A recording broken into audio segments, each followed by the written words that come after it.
ready to go, and again, just press that single button.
Yeah, awesome. That's good.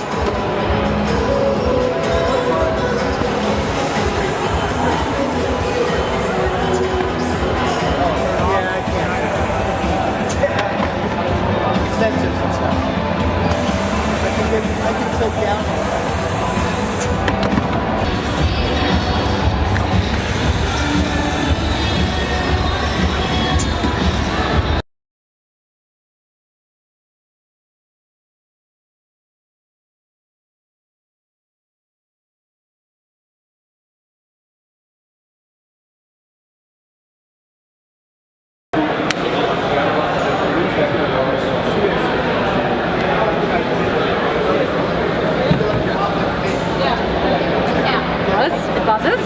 So now I do it the right way, and down, pick it up, no bugs. Oh man.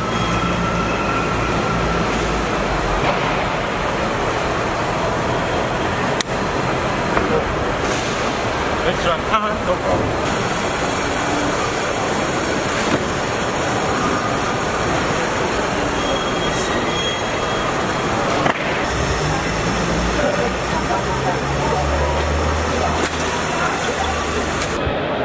Partnered with a university in Germany that helped us design as well as in manufacture the early prototypes. And in 2011 we actually produced the first prototypes that hit the roads and enabled fully emissions-free delivery.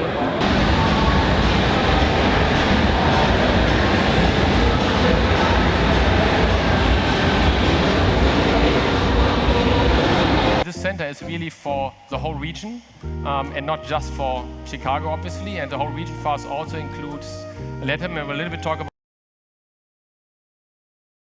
So deploying new technologies becomes more and more important in our industry. If you look around, that really we are moving from a more manual industry, very autonomous industry, and that is not just in the case of self-driving cars, but also self-driving vehicles in our operations. We see much more robotics technologies around us. So we really need to understand and deploy the technologies that are out there to stay competitive in our operations. And we see a lot of good examples that are already happening across all our divisions. So technology becomes increasingly important, particularly for our industry. If you see the amount of automation that is happening and the need for coping up with additional volumes, there will be no way we could achieve that without deploying and using technologies that are available. Innovation has been something that's been on our agenda for a long time. When you look at the changing requirements and needs of the consumers in the e-commerce marketplace, we've got to look at new technologies, new innovations, things like automation in our terminals, robotic arms. The labor market is quite tight these days, so we're looking for ways to do things more efficiently. So you have robotics. Artificial intelligence has going to become more and more important to us to be able to do predictive types of things. What we're trying to do is to inspire our customers, right? And this is the best location to do that. If you walk through the innovation, you get inspired about the type of things that you can achieve. So our customers are coming here in order to dream big, and we want them to dream with us. so we can help them achieve their goals, right? And see how, as a logistic company, we are going to be supporting them using technology and trends that are happening right now. Every day, our customers are being disrupted by new technologies, by new demands, and it is important that DHL understand what is available for our customers to serve their demands. Create new ways and new processes of do the things that we need to deliver in a better way, in a more effective way, and just generating and creating a new world. And that's where in DHL call Owning Tomorrow. Is you're going to get analytics on how often are you leaning forward, how often are you bending with your back to pick up packages, how often are you twisting to pick up packages. After those 3 weeks, you'll kind of have a baseline for how you're performing, and then you'll have a target each day so you can try and reduce those bad habits over time. So the benefits we're going to see from this is it's going to help them create better habits, even if they're a veteran courier. So the Innovation Center is serving the Americas region, which is a key growth market for DHL. It also happens to be where the fastest growing rates of e-commerce is, as well as for innovation. So we hope by having the Innovation Center here, we can connect more deeply with the innovation hubs in the Americas region, as well as capture some of the opportunities that are happening together with our customers.